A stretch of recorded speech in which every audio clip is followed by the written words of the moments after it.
Written in 1813, Jane Austen's Pride and Prejudice served as an unapologetic commentary on the divide between social classes in 18th century England.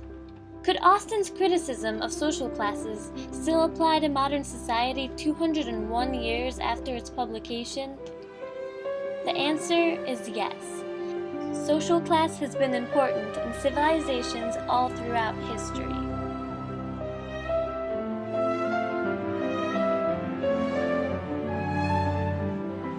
In Pride and Prejudice, the social strata are clearly defined. The novel focuses on the Bennet family. The Bennets are middle-class landowners with few servants and limited financial resources. The Bingleys are a part of the new landed gentry. This class is very wealthy but does not have ties to old noble families.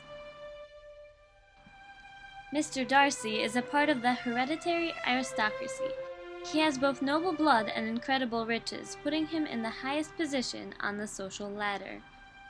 Darcy's wealth isn't a result of personal enterprise.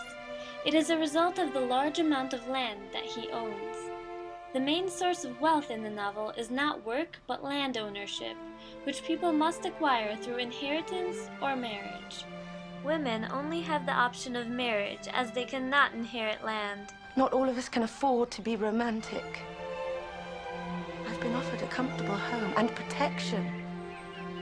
There's a lot to be thankful for. Charlotte. I'm 27 years old. I've no money and no prospects. I'm already a burden to my parents. And I'm frightened. This causes family and marriage to be closely intertwined, as children are pressured into marriages that increase family wealth. Tell her you insist upon them marrying. Papa, please. You will have this house. I can't marry And him. save your sisters from destitution. I can't. Go back now and say you've changed your mind. No, Think of your family. you cannot make me. Mr. Bennet, say something. As a result of this close intertwinement, marriage between people of different social classes was uncommon and shunned. A report of a most alarming nature has reached me that you intend to be united with my nephew, Mr. Darcy. I know this to be a scandalous falsehood. Mr. Darcy is engaged to my daughter. This union has been planned since their infancy. Do you think it can be prevented by a young woman of inferior birth, whose own sister's elopement resulted in a scandalously patched-up marriage, only achieved at the expense of your uncle? Heaven and earth, are the shades of Pemberley to be thus polluted? So how has social class been important throughout history? During the French Revolution, the tension between social classes led to an upheaval of French society.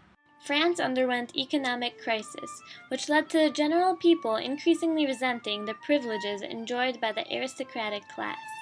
As a result, French society underwent a major transformation, tearing down feudal, aristocratic, and religious privileges. Social classes also played a pivotal role in Indian society.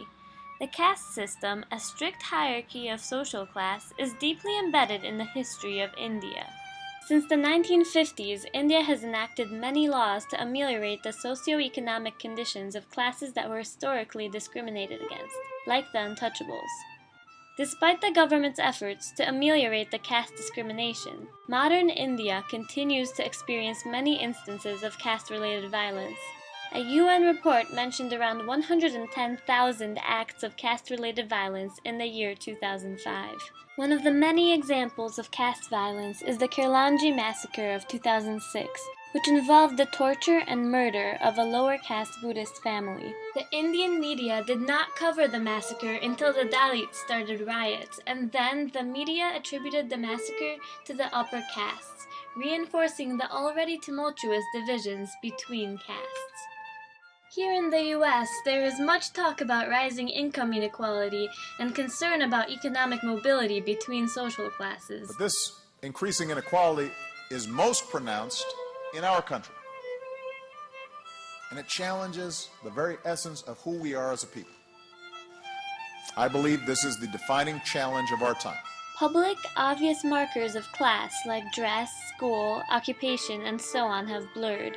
Class is determined predominantly by wealth, and wealth is determined predominantly by education, as an education is needed to acquire a good job. The shoddy performance of schools in poor communities has been an intensifying national concern for decades, with the government, businesses, and universities alike devoting many resources to the problem.